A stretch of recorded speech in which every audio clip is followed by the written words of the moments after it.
Sir ஆனால் புதிய கட்சிகள் இணைப்புன்னு சொல்கிறாங்க. அந்த புதிய கட்சிகளால் ஏற்கனவே செட்டில்டாக இருக்கக்கூடிய கட்சிகளுக்கு ஏதாவது குழப்பமோ பாதிப்போ ஏற்படலாம், குறிப்பாக திருமாவளவனுக்கு ஏற்படலாம் சார். திருமாவளவன் கேட்லிஸ்ட் போல் சாட்டு தண்ணி முதலைக்கு தண்ணியில பலம்ங்கிற மாதிரி திமுக கூட்டணியில தான் திருமாவளவனுக்கு பலம். இனிமேலாவது இந்த ரங்கராஜ் பாண்டே, இந்த சுமன் சி ராமன், இந்த இந்தியா டுடே மணி போன்றவங்களாம் ரவீந்திர துரைசாமி கலைஞரோட பெரிய ராஜதந்திரி ஸ்டாலின் சொன்னது கரெக்ட் தாயாங்கிறத ஒத்துக்கிடுவாங்கன்னு நம்புறேன். திருமாவளவன் போயிட்டா கம்யூனிஸ்டும் அப்படியே சேர்ந்து போயிடுவாங்க. எங்க போயிருவாங்க வேற கூட்டணிக்கு விஜய் கூட போலாம். இதெல்லாம் சீமான் மேல உள்ள வன்மத்திலையும் காழ்ப்புணர்ச்சியிலையும் பேசுறதுங்க. கடுமையான வார்த்தையா சொல்றேன். அதை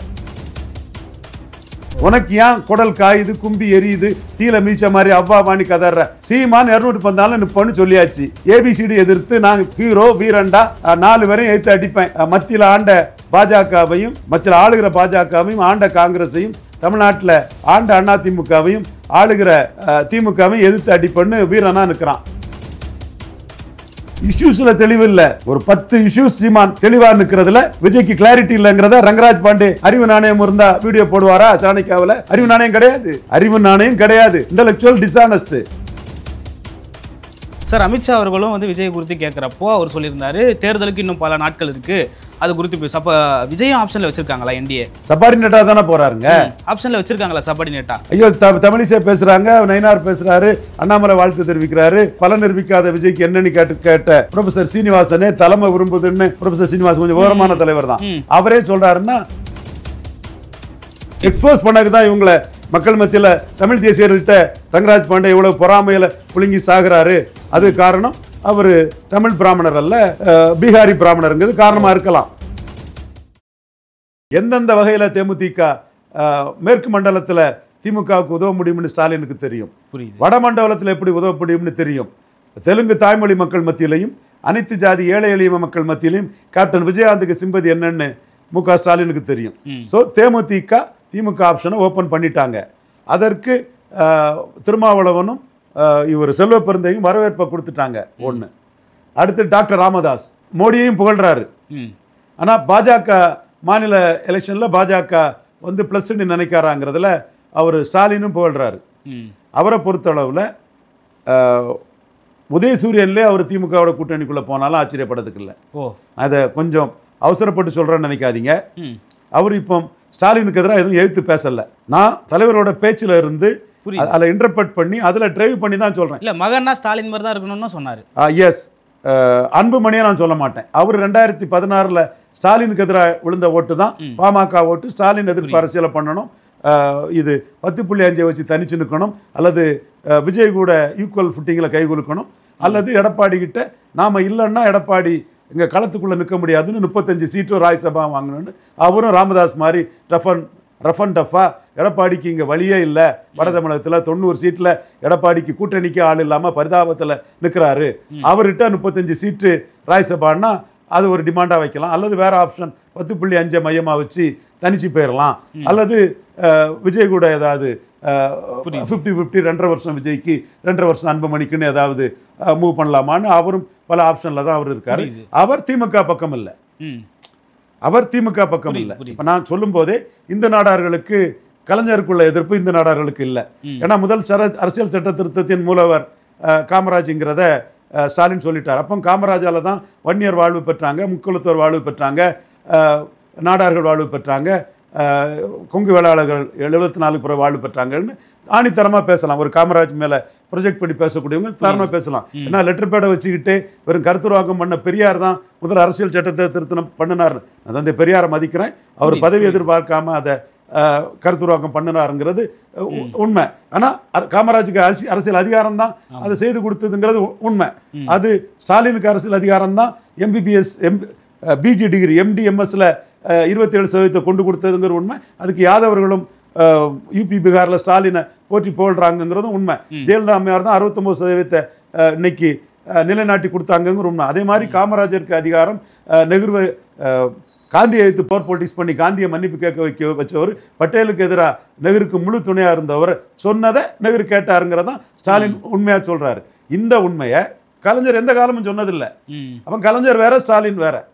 புரியுது. அதே மாதிரி தேவேந்திர குல வேளாளர் பேர் மாற்றம் கொடுத்ததுமே உடனே சர்டிஃபிகேட் கொடுத்துட்டாரு ஸ்டாலின். அதே மாதிரி தியாகி இமானுவேல் சேகரனுக்கு விழா எடுத்து சிறப்பிக்கிறது ஸ்டாலின் தான். கலைஞர் என்னைக்குமே இமானுவேல் சேகரனை மதிச்சதே கிடையாது. ஆமா. ஏதாவது ஆதாரம் தான் கொடுங்க. அப்போ கலைஞர் வேற ஸ்டாலின் வேற, சேலன் மணிகண்டன் கலைஞர் வேற ஸ்டாலின் வேற. அதே வேளையில் வன்னியர் ஓட்டில் அந்த அன்புமணி தலைமையில் எடுத்த ஓட்டு ஆன்டி ஸ்டாலின் ஓட்டு. ஆதாரம் இருக்கு. கலைஞர் உயிரோடு இருக்கும்போதே ஸ்டாலினோட திறமையான முதல்வராக அன்புமணி இருப்பாருன்னு சொல்லி எடுத்த ஓட்டு. ஸோ அன்புமணி அந்த ட்ராக்ல போறாரு. ஆனால் பிரேமலதா விஜயகாந்த் திமுக ஆப்ஷனுக்கு மேனா இருக்கிறாங்க. டாக்டர் ராமதாஸ் தன் ஆதரவாளர்களுக்கு உதயசூரியன்ல சீட்டு வாங்கி கொடுக்கறதுக்கும் வாய்ப்பு இருக்குங்கிறதான் சொல்றேன். கட்சி இல்லாம என்ன ஃபார்மாலிட்டி என்னங்கிறது கால நேரம் வரும்போது அது தெரியும். புரியுது. அடுத்து டாக்டர் கிருஷ்ணசாமி 2011க்கு மேலே அவர் ஜெயிக்கல. கடைசியாக 36,000 ஓட்டு எடுத்தார். கடைசியாக எடப்பாடி கூட 1/2% ஓட்டு எடுத்தார், 20% ஓட்டு. அதில் 10% ஓட்டு அவருக்கு, 5% ஓட்டு அதிமுக ரெட்டல ஓட்டு, 5% ஓட்டு தேமுதிக ஓட்டு. மனச்சாட்சி இருந்தால் அவர் இதை வெளிப்படையாக உடச்சி பேசுவார். தேமுதிகவாலே எனக்கு ஓட்டு கிடைச்சிங்கிறத அவர் பதிவு பண்ணுவார். தெலுங்கு தாய்மொழி சகோதரர்கள் சுனில் புத்தூர், ராஜபாளையம், சங்கரங்கோயில், வாசுதேவனூரில் சரியான அளவு போட்டிருக்காங்க. நம்ம எடுத்து பார்த்தாலும் அது பூத் வைஸ் பார்த்தாலும் தெரியும். யாருக்கு தெரியுதோ இல்லையோ தமிழக முதல்வர் மு க ஸ்டாலினுக்கு அந்த உண்மைகள் தெரியும். ஸோ அவரும் அதிமுக வெற்றி பெற்ற ஒரு சட்டமன்ற தொகுதி. ஒட்டப்படாரம் இல்லை, ஒட்டப்படாரம் திமுகவே ஜெயித்துட்டாங்க. அப்போ அதிமுக வெற்றி பெற்ற ஒரு சட்டமன்ற தொகுதி அது சிறுலிபுத்தூர். அதிமுக தானே வெற்றி பெற்றது, ஐ திங்க் ஸோ. வாசுதேவனூரில் அண்ணாமலை அதிமுக தானே. அப்போ ஒரு தொகுதி அவரும் வாங்கிக்கிட்டு 2011 புறா நான் எம்எல்ஏ ஆகலை, ஸ்டாலின் தர்றது எம்எல்ஏ போஸ்ட்டு, ஈஸியாக எம்எல்ஏ ஆயிடலான்னு அவரும் கூட ஒரு அப்ளிகேஷன் போடலாம், அவர் அங்கே சேரலாம். அது வாய்ப்பு இருக்குது. அவர் விஜய் ஒரு ஆப்ஷனாக காட்டி திமுக கிட்ட போகிறதுக்கும் வாய்ப்பு இருக்குது. அப்போ திமுக கிட்ட கூட்டணிக்கு வர்றதுக்கு தேமுதிக, டாக்டர் ராமதாஸ் ஃபேக்ஷன், பாமக, புதிய தமிழகம், இந்த 3 வரும் வாய்ப்பு இருக்குன்னு நான் கருதுகிறேன். ஓபிஎஸ்ஸை பொறுத்தவரை எடப்பாடியை ஏற்றுக்கல. ஆனால் அவர் மோடிஜின்னு வெற்றி தான் இண்டோ பாக் வாருன்னு எடப்பாடி ஐயா சொல்லும்போது, அது இந்தியாவின் வெற்றின்னு சொல்லும்போது அவருக்கு அதிருப்தி இருக்குது. இரட்டை தலைமைங்கிறத உறுதிப்படுத்தி கொடுத்தா அவர் உறுதிப்படுத்தி கொடுங்க லெவலில் அவர் அதைத்தான் எதிர்பார்த்துட்டு இருக்காரு. இரட்டை தலைமை, இரட்டை கையெழுத்து, பொதுச் செயலாளர் செல்லாதுங்கிறத அவர் எதிர்பார்த்துட்டு இருக்காரு. அப்போ இந்த இடத்துக்குள்ள 45% வாக்குகளை 3 தேர்தல்களில் தெளிவாக தாண்டி ஒரு ஸ்டாச்சுரேட்டட் ஓட்டாட்டு 45% வச்சிருக்கக்கூடிய மு க ஸ்டாலினுக்கு, இதுவரை எதிர்ப்பு ஓட்டுங்கிற ரேகை தெரியாத மு க ஸ்டாலினுக்கு அவர் கூட நம்ம சேர்ந்தோம்னா அது 50% ஆயிரும். புரியுது. அப்போ அது வெற்றி உறுதி. ஸ்டாலின் தர்றது எம்பி போஸ்ட், எம்எல்ஏ போஸ்ட்டுன்னு எனக்கு தெரிஞ்சு வெளிப்படையாக இந்த பல கட்சிகள் தயாராக இருக்காங்க. இன்னும் சொல்கிறேன், இதை நான் தான் முத சொன்னேன். இன்னைக்கு ஸ்டாலின் அதை சொல்லிட்டாரு. இது கரெக்டாக இருக்கும், தெளிவாக இருக்கும். இதுதான் 100க்கு 100 உண்மை. இதைத்தான் நான் சொல்கிறேன். ஸ்டாலின் தரது MP post, MLA post, Edappadi பழனிசாமிக்கு ஓட் டிரான்ஸ்ஃபரிங் கெப்பாசிட்டியும் சீட் கன்வெர்ட்டிங் கெப்பாசிட்டியும் கிடையாதுங்கிறத சொல்கிறேன். ஆதாரங்கள் மூலமாக நான் சொல்கிறேன். இதை மறைக்கிறதுக்கு போலி கப்சா கட்டுக்கதைகள், கருத்து கணிப்புகள் போட்டவங்களாம் இப்போ இன்னைக்கு எக்ஸ்போஸ் ஆகிட்டான். ஸ்டாலின் அணிக்கு இன்னும் கட்சிகள் வர தயாராக இருக்குங்கிறது தமிழ் மண்ணில் அது இன்னைக்கு உறுதி பெற ஆரம்பிச்சிட்டு. ஸோ நாம் சொன்ன கருத்து கரெக்டு, நம்ம உண்மையும் நேர்மையுமாக சொன்னோம். மீண்டும் சொல்கிறேன், ஸ்டாலின் தோற்கடிக்கப்பட முடியாதவர் அல்ல. 57-62 காமராஜ் உயரத்தில் கூட்டணி பலத்தோடு இருக்கிறாரு. புரியுது. அன்னைக்கு காமராஜ் நினச்சிருந்தா 7.8% வாக்கெடுத்த ராஜாஜியை கூட்டணியில் சேர்த்துருக்கலாம். அப்போ காமராஜ் அது சேர்க்காதது தவறுங்கிறத கடந்த கால தலைவர்களின் தவறுகள்லேருந்து பாடம் படித்த ஸ்டாலின், நம்ம இன்னும் கூட்டணியை பலம் பெறணும்னு காமராஜ் செய்த தவறுலேருந்து பாடம் படித்து 7.8% தேசிய எண்ணம் கொண்ட ஒரு தலைவர் முதறிஞர் ராஜாஜி, அவரை கூட்டணியில் சேர்த்துருக்கலாம். முக்கிய தேவரோட சேர்த்துட்டு வந்தாருன்னா அது 9.1% வாக்கு, 1.3 ஃபார்வர்ட் பிளாக், 7.8 சுதந்திரா, 9.1% வாக்கு அது உள்ள வரும். இவர் காமராஜ் ராஜாஜியை கிட்ட பேசாமல் தேவர்கிட்ட மட்டும் செல்லப்பாண்டிய மூலமாக பேசிகிட்டு இருந்தார் 1.3 கிட்ட. அது 1-1 ராஜாஜி உருவாக்கி காமராஜுக்கு ஒரு 5% வாக்கு மைனஸ் ஆகி காமராஜ் தோத்து போறாரு. அப்போ இன்னைக்கு 47% வாக்குல ஸ்ட்ராங்கா இருக்கக்கூடிய மு க ஸ்டாலின் பலகீனமான எடப்பாடி பழனிசாமியை மேலும் பலகீனமாக்குறதுக்கு அபண்டன் காஷன்ல கூட்டணி கட்சிகளை தன் பக்கம் சேர்த்து 50%க்கு மேலே போடணும்னு தெளிவாக ஸ்கெட்சி போட்டு காமராஜ் தவறுல இருந்து பாடம் படித்து வெற்றி பெற்ற அணியை கூட்டணியை மேலும் பலப்படுத்தணும்னு ஸ்டாலின் போறாரு. ஸ்டாலின் கலைஞரோட புத்திசாலி, கடந்த கால தலைவர்கள் தவறுலேருந்து பாடம் பிடிச்சி போகக்கூடியவருங்கிறத நான் தான் சொன்னேன். நான் சொன்னது சரியாக இருக்குது. இனிமேலாவது இந்த ரங்கராஜ் பாண்டே, இந்த சுமன் ஸ்ரீராமன், இந்த இந்தியா டுடே மணி போன்றவங்களாம் ரவீந்திரன் துரைசாமி கலைஞரோட பெரிய ராஜதந்திரி ஸ்டாலின்னு சொன்னது கரெக்டு தாயாங்கிறத ஒத்துக்கிடுவாங்கன்னு நம்புகிறேன். சார், ஆனால் புதிய கட்சிகள் இணைப்புன்னு சொல்கிறாங்க. அந்த புதிய கட்சிகளால் ஏற்கனவே செட்டில்டாக இருக்கக்கூடிய கட்சிகளுக்கு ஏதாவது குழப்பமோ பாதிப்போ ஏற்படலாம், குறிப்பாக திருமாவளவனுக்கு ஏற்படலாம்ல சார்? திருமாவளவன் கேட்லிஸ்ட் போல்ஸ் ஆட்டு முதலைக்கு தண்ணியில் பலங்கிற மாதிரி திமுக கூட்டணியில் தான் திருமாவளவனுக்கு பலம். மக்கள் நல கூட்டணியில் திருமாவளவன் என்ன ஓட்டு எடுத்தார்? 0.7% ஓட்டு. சரி, முதலைக்கு தண்ணியில் பலங்கிற மாதிரி திமுக கூட்டணிக்கு ஹெவியாக கான்ட்ரிபியூட் பண்ணியிருக்கிறாரு, வெற்றி வீரராக இருக்கிறார். தனியாக என்ன ஓட்டு எடுத்தார்? அதிமுக கூட்டணியில் என்ன ஜெயித்தார்? என்னங்க ஜெயித்தார்? 2006 நின்னார். என்ன ஜெயித்தார்? ஒரு சீட்டு ஜெயித்தார். ஸோ அவர் இந்த கூட்டணியில் வெற்றி வீரராக இப்போ தொடர்றதான் அவருக்கு லாபமாக இருக்கும். பாஜக இன்க்ளூசிவ் அணிக்கு எப்படி போக முடியும்? இவருக்காக பாஜகவை கலத்தி விட்டுருவாரா எடப்பாடி? இல்லை கலத்தி விடுங்க நான் வாரேன்னு சொல்லிட்டு திமுகவில் இவர் நின்றுட்டாருன்னா? இல்லை, நான் தனியாக நிற்கிறதுக்கும் வாய்ப்பு இருக்குன்னு சொன்னார். இல்லை, இயக்க அரசியலாகவும் நான் போயிடுவேன்னு சொன்னார். அது சில கண்டிஷனுக்காக சொன்னார். அது அவர் செய்யலாம், அது வேறு விஷயம். அதனால இன்னொரு கட்சி கூட்டணி பலம்புற போகிறது இல்லையே. திருமாவளவன் போயிட்டா கம்யூனிஸ்டும் அப்படியே சேர்ந்து போயிடுவாங்க. எங்கே போயிடுவாங்க? எங்கே போயிடுவாங்க? வேற கூட்டணிக்கு விஜய் கூட போகலாம்.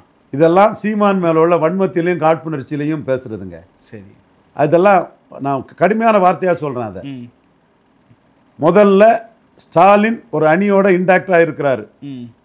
அது எல்லாரும் ஸ்டாலின் சீட்டுக்கு பேச்சுவார்த்தை பண்ண தான் போகிறாங்க. அதை நீ ஒத்துக்க நாணயமா? ரெண்டாவது, சீமான் 214 போட்டின்னு ஆணித்தரமாக நிற்கிறாரு. விஜய்க்கு நிலைப்பாடு என்ன? எனக்கு தெரிஞ்ச வர திமுக கூட கூட்டணி இல்லை, பாஜக கூட கூட்டணி இல்லைங்கிறாரு. அப்போ பாஜக இல்லாத எடப்பாடி கூட சபார்டினேட்டாக போகிறதுக்கு விஜய் தயார்னு தானே அர்த்தம். உனக்கு ஏன் குடல் காயுது, கும்பி எரியுது, தீல மீச்ச மாதிரி அவ்வா வாணி கதற? சீமான் 214 நிற்போன்னு சொல்லியாச்சு. ஏபிசிடி எதிர்த்து நாங்கள் ஹீரோ வீரண்டா 4 பேரையும் எடுத்து அடிப்பேன். மத்தியில் ஆண்ட பாஜகவையும், மத்தியில் ஆளுகிற பாஜகவையும், ஆண்ட காங்கிரஸையும், தமிழ்நாட்டில் ஆண்ட அதிமுகவையும், ஆளுகிற திமுகவையும் எதிர்த்து அடிப்பேன்னு வீரனா நிற்கிறான். விஜய் தனிச்சு நிற்பேன், என் தலைமையில் கூட்டணி சொல்லியிருக்கிறாரா? கூட்டணி ஆட்சி அமைப்பேன், யாரும் வந்தாலும் கொடுப்பேன்னு முதல்ல சொன்னார். அது பிறகு அதிமுக எதிரின்னு சொல்லலை. அதுவே அர்த்தம் பாஜகவை தள்ளிட்டு எடப்பாடிகிட்ட சபார்டினேட்டாக போகிறதுக்கு தயாரின்னு தானே அர்த்தம். அவரு குழப்பத்தில் இருக்காரு, கிளாரிட்டி இல்லை, தெளிவு இல்லை, இஷ்யூஸில் தெளிவு இல்லை. ஒரு 10 இஷ்யூஸ் சீமான் தெளிவாக நிற்கிறதுல விஜய்க்கு கிளாரிட்டி இல்லைங்கிறத ரங்கராஜ் பாண்டே அறிவு நாணயம் இருந்தால் வீடியோ போடுவாரா? சாணக்கியாவில் அறிவு நாணயம் கிடையாது, அறிவு நாணயம் கிடையாது, இன்டலெக்சுவல் டிஸ்ஆனஸ்ட். ஸோ இப்போ 3 பேர் தான் சிஎம் கேண்டிடேட்டாக நிற்கிறாங்க.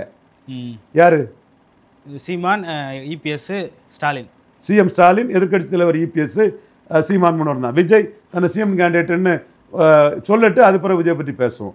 அதே வேளையில் ஒரு கூட்டணி ஆப்ஷனை விஜய் கிட்ட ஓபிஎஸ் ஓப்பன் பண்ணியிருக்கிறாரு, அன்புமணி உருவாக்கியிருக்கிறார். இது என்ன உருவம் பெற்று வருதுங்கிறது நாளைக்கு பேசுவோம். புரியுது சார். அமித்ஷா அவர்களும் விஜய் குறித்து கேட்குறப்போ அவர் சொல்லியிருந்தாரு, தேர்தலுக்கு இன்னும் பல நாட்கள் இருக்கு, அது குறித்து பேச. அப்போ விஜயும் ஆப்ஷனில் வச்சிருக்காங்களா? என்டிஏ சபார்டினேட்டாக தானே போறாருங்க. ஆப்ஷனில் வச்சிருக்காங்களா சபார்டினேட்டா? ஐயோ, தமிழிசை பேசுறாங்க, நயினார் பேசுறாரு, அண்ணாமலை வாழ்த்து தெரிவிக்கிறாரு. இதுவரை பல நிரூபிக்காத விஜய்க்கு என்னன்னு கேட்ட ப்ரொஃபசர் சீனிவாசனே தலைமை விரும்புதுன்னு, ப்ரொஃபசர் சீனிவாசன் கொஞ்சம் விவரமான தலைவர் தான், அவரே சொல்றாருன்னா விஜய் சபார்டினேட்டா ஏற்றுக்க தயாராக தானே இருக்காங்க. விஜயும் ஒரு பொத்தம்பதுவாக சொன்ன பிறகு சீமான மாதிரி மகாராஷ்டிராவில் 42 எம்எல்ஏ 30 கோடி கொடுத்து விலைக்கு வாங்கின பாஜக ஊழல் கட்சி, மக்களவைத் தேர்தலில் மோடிக்கு அண்ணாமலைக்கு செல்வாக்கு இருந்து சட்டமன்றத்தில் பாஜகவுக்கு ஒன்றும் இல்லை. தென் இண்டோ பாக் வார் தோல்வி, அதில் நதிநீரை தடுத்தது தவறுலாம் ஸ்ட்ராங்காக பேசுகிறாரு. அப்படி விஜய் எதுவும் பேச காணலையே. அதனால விஜய் பிஜேபி இன்க்ளூசிவ் அலையன்ஸுக்கே வருவாருன்னு தமிழிசையும் நயினாரும் ப்ரொஃபசர் சீனிவாசனும் அமித்ஷாவும் கூட நினைக்கலாமே. நான் ஏன் சொல்கிறேன்னா, சீமானுக்கு நிலைப்பாடு கிளாரிட்டியோட கிறிஸ்டல் கிளியர் கட்டாக இருக்குது. இதை சொல்கிறதுக்கு ரங்கராஜ் பாண்டேக்கு ஏன் கும்பி எரியுது, குடல் காயுது, தீல மீச்ச மாதிரி அவ்வா வாணி பதறாரு? சாணக்கியாவில் வீடியோ போடுங்க. நீங்கள் நடத்தின விழாவில் செங்கோட்டையனும் சீமான் வந்தாங்கல்ல, நியாயத்தை தானே சொல்கிறேன், நான் உண்மையை தானே சொல்கிறேன். சீமான் கொடநாடு கொலை எந்த சாருன்னு கேட்குறாப்புல, தூத்துக்குடி துப்பாக்கி சூடு எந்த சாருன்னு கேட்குறாரு. 214 கேண்டிடேட் போட போகிறோன்னு தடம் இதில் கபரியல்கிட்ட பேட்டி கொடுக்குறாப்புல. அப்போ சீமான் தெளிவாக இருக்கிறாரு, கிளியர் கட்டாக இருக்கிறாரு. விஜய்கிட்ட தெளிவு இல்லை, குழப்பமாக இருக்கிறாரு. இந்தந்த விஷயத்தில் சீமான் இந்த கருத்தை சொல்கிறாரு. இதில் விஜய்க்கு கருத்து இல்லைன்னு, நீ அறிவு நாணயம் இருந்தால், இண்டஸ்ட்ரியல் ஆனஸ்டி இருந்தால் ரங்கராஜ் பாண்டே வீடியோ போடணுமா வேண்டாமா? நான் எக்ஸ்போஸ் பண்ணக்கு தான் இவங்களை மக்கள் மத்தியில் தமிழ் தேசியர்கள்ட்ட ரங்கராஜ் பாண்டே இவ்வளோ பொறாமையில் புழுங்கி சாகுறாரு. அது காரணம் அவர் தமிழ் பிராமணர் அல்ல, அவர் பீகாரி பிராமணருங்கிறது காரணமாக இருக்கலாம். இப்போ அந்த பேட்டியிலே தமிழ் தலைவர்கள் பிராமணர்களை சொல்லி 5 பிராமணர்களுக்கு டிக்கெட் கொடுப்பேனே சீமான் சொல்லிட்டாரு. 214 அவர் தெளிவாக தானே இருக்கிறாரு. அப்போ நீ போடணும், 214 சீட்டு போடுறாரு, 5 பிராமணர்களுக்கு டிக்கெட் கொடுக்குன்னு சொல்கிறாரு. விஜய் 214 போடுறானோ தனித்து போட்டிடுறதுலையோ இன்னும் தெளிவுபடுத்தலைங்கிறது தான் என்னோட பார்வை. தெளிவுபடுத்தினா 4 சீஃப் மினிஸ்டர் கேண்டிடேட்னு சொல்லிட்டு போகிறேன். நடப்பு கால அரசியல் குறித்து வார்த்தைக்கு நன்றி. மற்றும் ஒரு காலம் சந்திப்போம். நன்றி சார். நன்றி தம்பி.